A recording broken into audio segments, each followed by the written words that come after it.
अटल जी पत्रकार थे, साहित्यकार थे, तो इस पत्रकारिता को और साहित्य को बचाने के लिए भी तो आपको प्रयास करना चाहिए।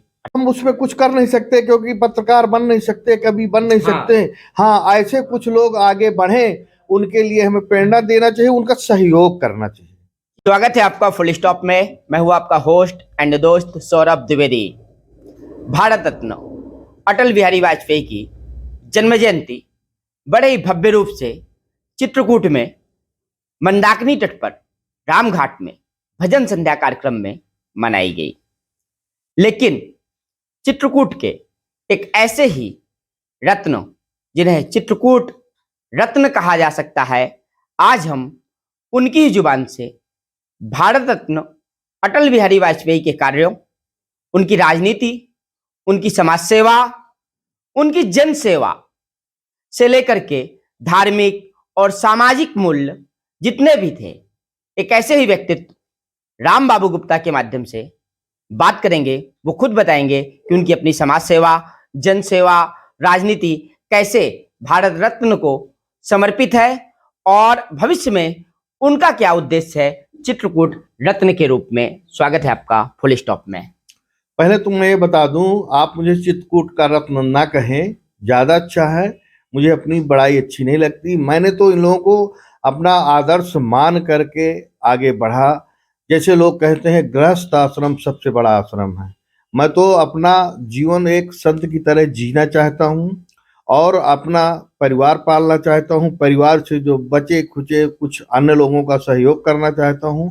और यही मान लीजिए अटल जी हैं, ऐसे ही व्यक्तित्व वाले लोगों से हमने सीखा है कि आज देखिए कितने बरस हो गए, लगभग 17 बरस हो गए, 18 बरस। उन्हीं का इतिहास हमारे माननीय प्रधानमंत्री मोदी जी दोहरा रहे हैं, माननीय योगी जी दोहरा रहे हैं।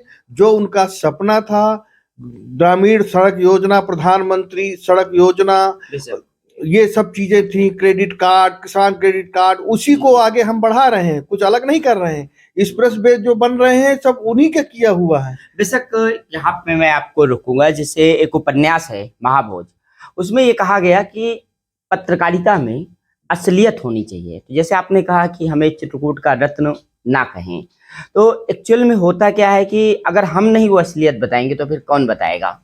वो आपका काम है, आप बताइए।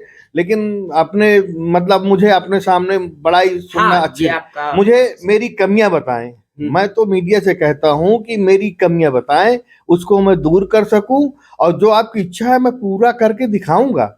ये आप जो बोल रहे हैं, आगे आने वाली जब पीढ़ी बोलेगी, हमारे ना रहने के बाद इतिहास दोहराया जाएगा, इतिहास में हमारा नाम रहेगा।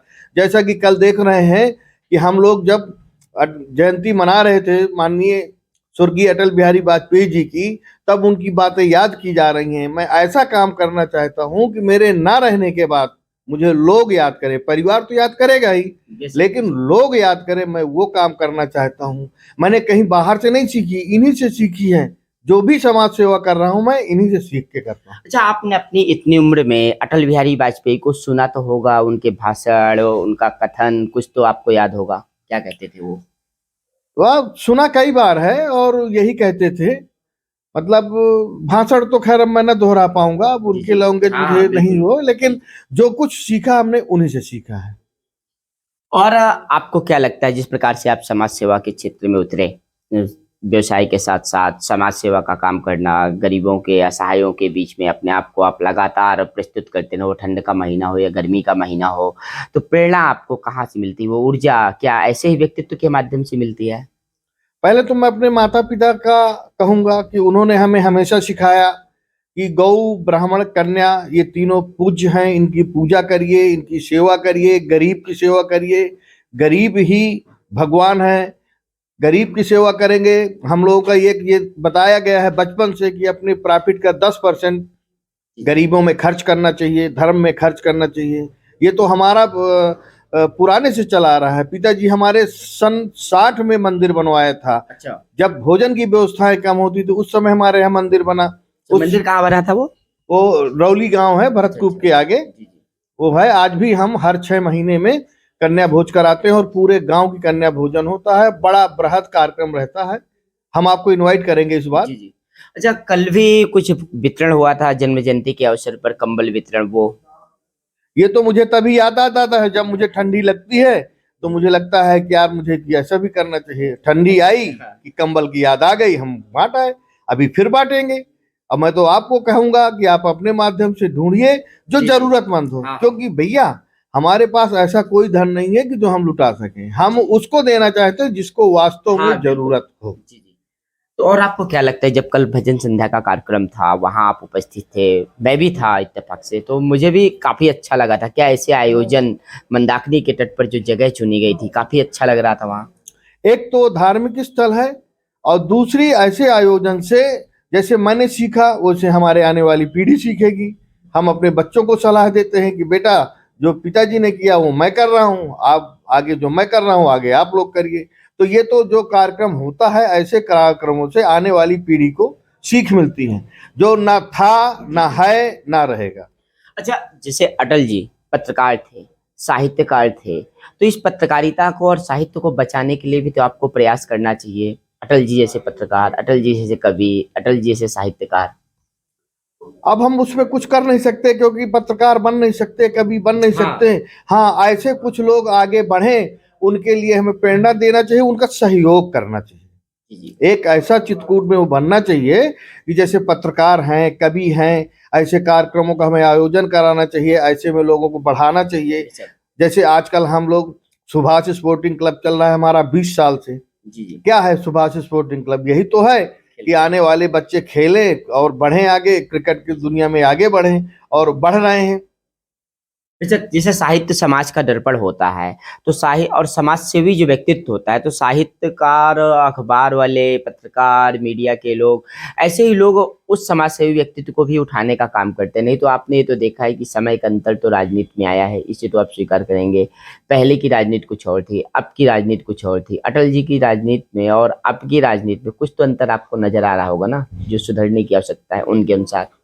अटल जी की राजनीति में तो बहुत अंतर आ गया है। उस समय जो राजनीति किए थे, अब किसी तरह वो निभा ले गए 6 साल। नहीं, उस समय निभाने की क्षमता थोड़ी थी, लेकिन सरकार अच्छी चली। और देखें, गठबंधन की सरकार उन्होंने चलाई इतनी, और पोखरण जैसे परमाणु का काम किया उन्होंने।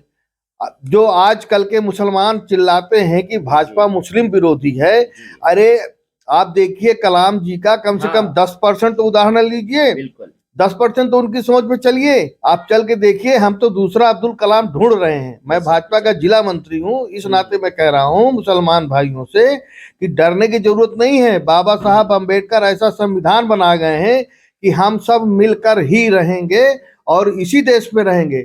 लेकिन ये जो 4 हैं, इनके चक्कर में न पड़े। भाजपा मुस्लिम विरोधी नहीं है। अगर मुस्लिम विरोधी होती तो माननीय अब्दुल कलाम जी को, स्वर्गीय, उन्हें राष्ट्रपति के दर्जा न दिलाते। और आज भी हर ऑफिस में अब्दुल कलाम की फोटो लगी है। हमारे मान हाँ, सम्मान तो के प्रतीक। ये द्वेष भावना न फैलाएं। भारत भारत है, भारत विविधताओं का देश है, ऐसा कुछ नहीं है। अच्छा, एक अंतिम सवाल। अटल जी जैसा विकास, जो उनकी विकास की सोच थी, बेशक योगी मोदी सरकार चल रही है, लेकिन आप चित्रकूट के एक रत्न के रूप में और चित्रकूट के एक ऐसे समाज सेवी व्यक्तित्व के रूप में विकास को किस प्रकार से सोचते हैं? क्योंकि पास में ही कुछ समय बाद हो सकता है कोर्ट का निर्णय कल की तारीख में आ जाए, और जो होगा वो तो कोर्ट के ऊपर निर्भर है। लेकिन चित्रकूट के विकास को भी आपको कहाँ पाते हैं कि उनके जैसा विकास कैसे करेंगे? क्या कहेंगे आप जनता से? अटल जी ने तो एक नींव डाली थी चित्रकूट में। वो नींव डाल करके अब जैसे कि नानाजी आए, नानाजी देशमुख जब आए तो बहुत बड़ा काम किया, और उन्हीं के सहयोग से किया।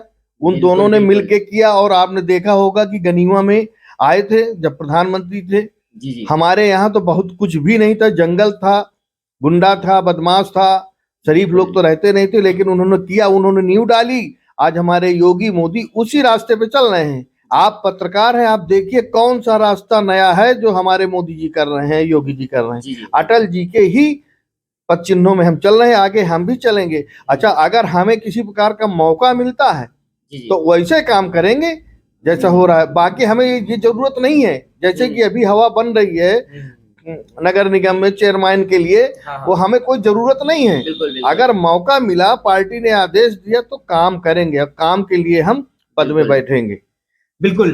तो यहाँ पर समाज सेवी व्यक्तित्व भाजपा के जिला मंत्री राम बाबू गुप्ता जी ने बड़ी बात कही कि अटल जी ने चित्रकूट में विकास की नींव डाली थी और सबसे बड़ी बात यह कही कि नानाजी देशमुख के माध्यम से एक श्री राम, तपस्वी श्री राम जो चित्रकूट आए थे, लगता है कि युगों युगों तक ऐसे ही किसी न किसी रूप में आते रहे हैं।